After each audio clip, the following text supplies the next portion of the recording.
Welcome to Brother Miller's Notes. I'm so glad you're with me today as we have an introduction to the Book of Mormon. We get to study the Book of Mormon this year, and it's a wonderful thing, but I hope you keep in mind some of the promises that we receive for studying the Book of Mormon. President Russell M. Nelson has given maybe a couple of those promises to us when he said, "My dear brothers and sisters, I promise that as you prayerfully study the Book of Mormon every day, you'll make better decisions every day. I promise that as you ponder what you study, the windows of heaven will open, and you will receive answers to your own questions and direction for your own life. I promise that as you daily immerse yourself in the Book of Mormon, you can be immunized against the evils of the day, even the gripping plague of pornography and other mind-numbing addictions." One of the things I think is very helpful as you start your study of the Book of Mormon is to think about what helped the Book of Mormon authors determined what they wanted to include in their records. Really, it's the why they're including what they're including. I have a little list for you from the words of the author themselves.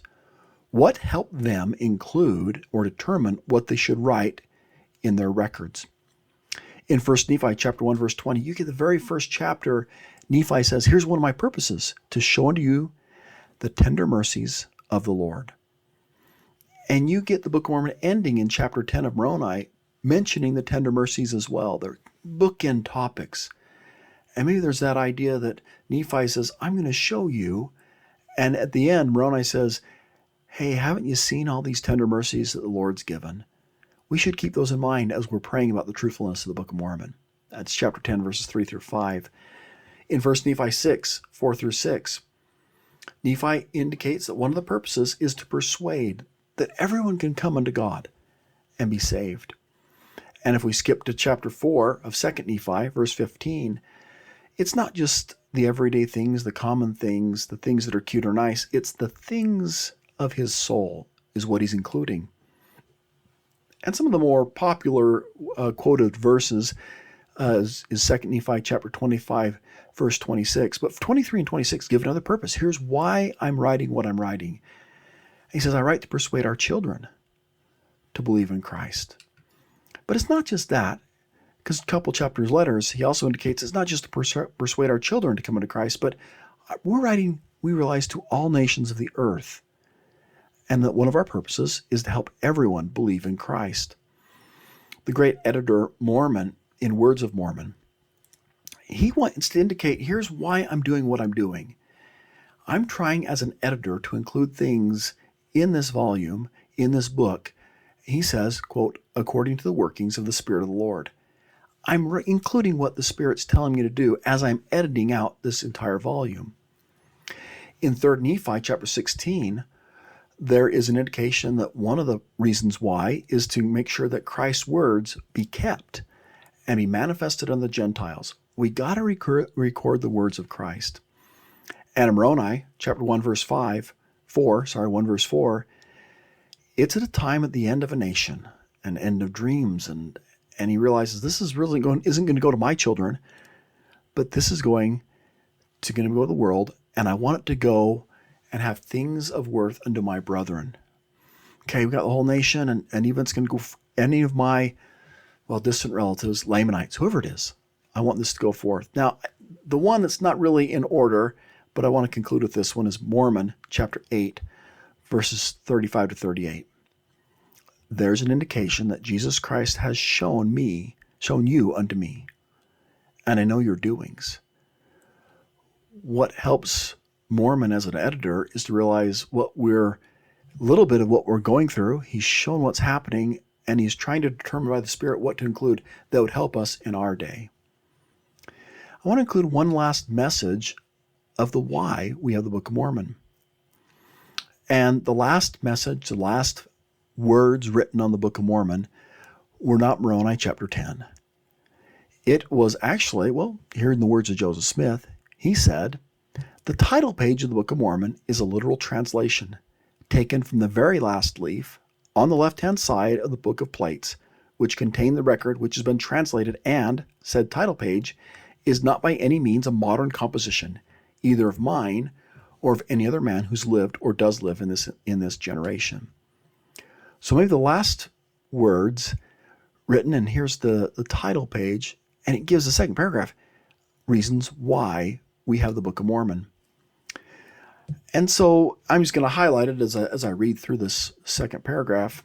The Book of Mormon is an abridgment, includes abridgment, Book of Ether also, which is a record of the people of Jared, who were scattered at the time the Lord confounded the language of the people when they're building a tower to get to heaven, which is, and he says, okay, here's why, reasons why we have the Book of Mormon, to show. And there's a list, 6 things that he's going to show us. 1, there are great things Lord's done for the people in this book, for our mothers and our fathers. So it's a reminder, here's some great things that have happened. Okay? And kind of a second thing, that you can know the covenants of the Lord. Okay, 1, here's some great things, and here's covenants, the agreements that God will make with us.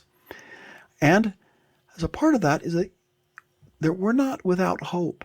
We're not going to be cast off forever. There is hope in the gospel of Jesus Christ. Another one of the purposes is to convince everybody, Gentile, Jew, that Jesus is the Christ. Okay, one of the main purposes of the Book of Mormon, that he really is, and I like it that it's not past tense. It's not manifested himself to all nations, but it's a current, manifesting. There's an active part where Jesus Christ has his hand in the lives of all of us, and we can see it, and we can know that this gospel is true and come closer to him. That manifesting, present tense. And then he ends up, if there's anything wrong with this book, it's my fault. It's not Christ's fault. What I'm writing is true. Please forgive me if I make a mistake. I think it's not just their why they chose to write and include what they included, but our why. Why is it that we are studying the Book of Mormon? Is it that we want to be further convinced that Jesus is the Christ? That we can be reminded of all the kindness, of the tender mercies that God's given, reminded of the covenants? But as we study the Book of Mormon this year, you may just think about your why. What do you want to get out of the Book of Mormon this year? How can you look at it and say, maybe here's my purpose? And as you make your goal of your study this year of the Book of Mormon, maybe think, here's why I'm studying the Book of Mormon this year. And have that as a reminder. Maybe put it on your fridge or mirror in the bathroom. Here's why. Here's my goal for studying the Book of Mormon this year.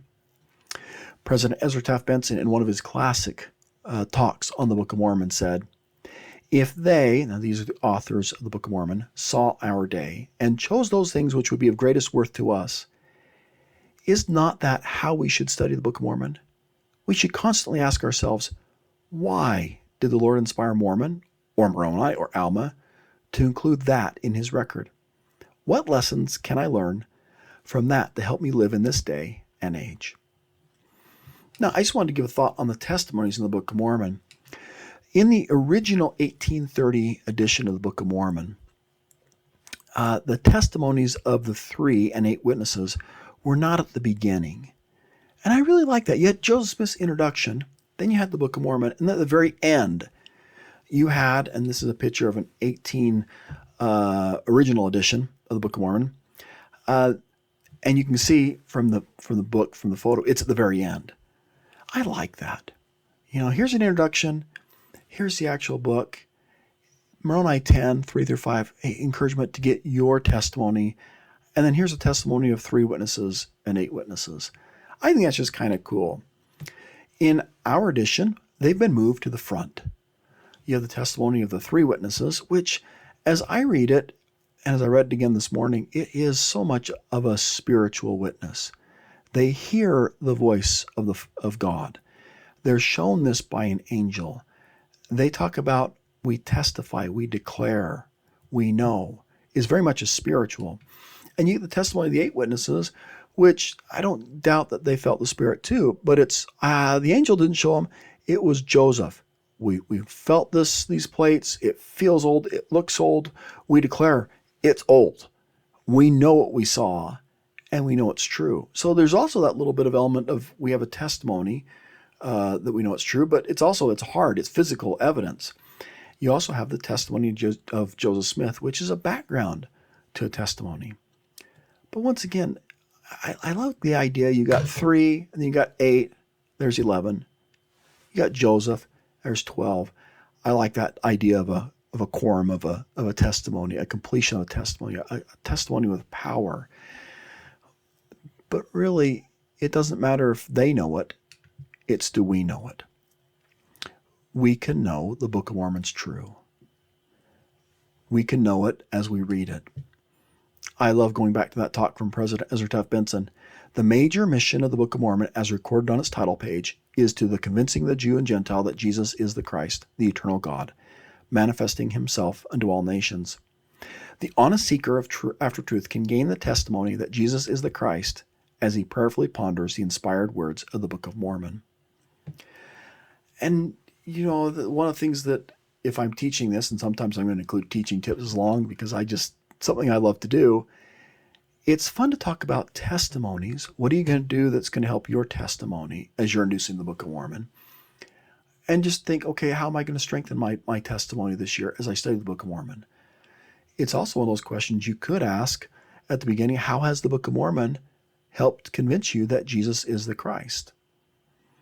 Because a lot of times, for me, as teaching teenagers, in a class, I'll have some kids that have read the Book of Mormon 2-3 times. I asked one of my classes a couple days ago, well, how many times you read the Book of Mormon?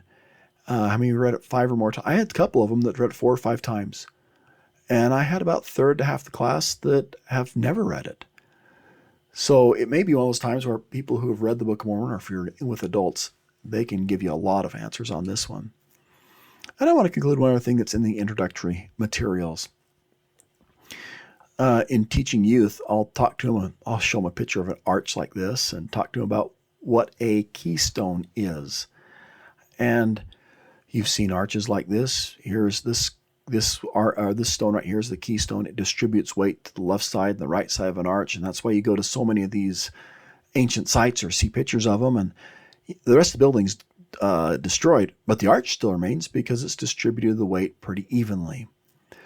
Well, Joseph Smith said this classic statement about the Book of Mormon. I told the brethren that the Book of Mormon was the most correct of any book on earth and the keystone of our religion. And a man will get nearer to God by abiding by its precepts than by any other book. And it's just fun to talk about how the Book of Mormon is the keystone of our religion. Going back once again to President Benson, who gives 3 reasons why or how the Book of Mormon is the keystone of our religion.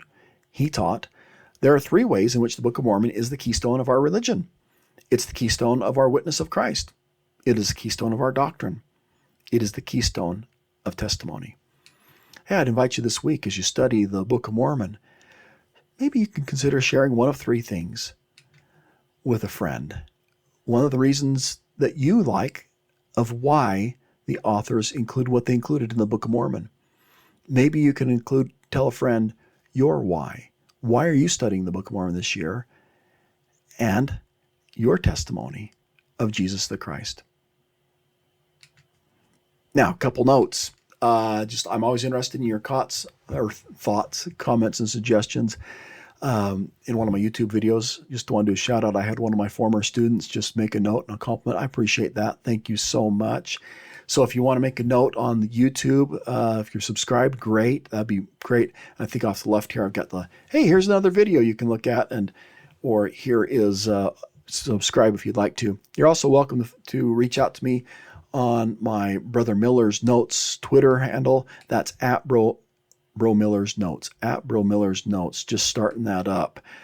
So thanks. If you want to work ahead, these videos are coming out the week before we do the Come Follow Me curriculum. But if you want to be ahead, if you're a teacher and want some notes from 4 years ago, all of my videos and all the quotes are available at brothermiller.org. Thank you so much for spending a little time with me with Brother Miller's Notes. Have a great day. Keep smiling.